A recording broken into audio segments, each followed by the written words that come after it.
તો હાલ ખબરોમાં આગળ વધીએ વલસાડની વાત કરવામાં આવે તો વલસાડ જિલ્લામાં ધોધમાર વરસાદથી જનજીવન પ્રભાવિત થયું છે।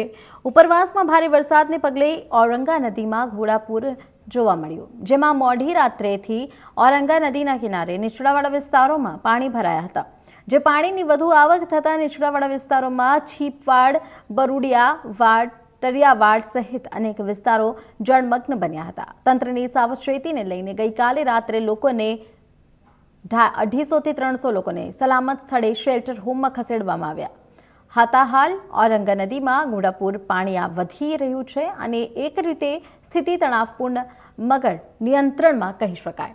હાલ પણ મુશળધાર વરસાદ વરસી રહ્યો છે, ત્યારે લોકોમાં ભારે ચિંતા વ્યાપી રહી છે।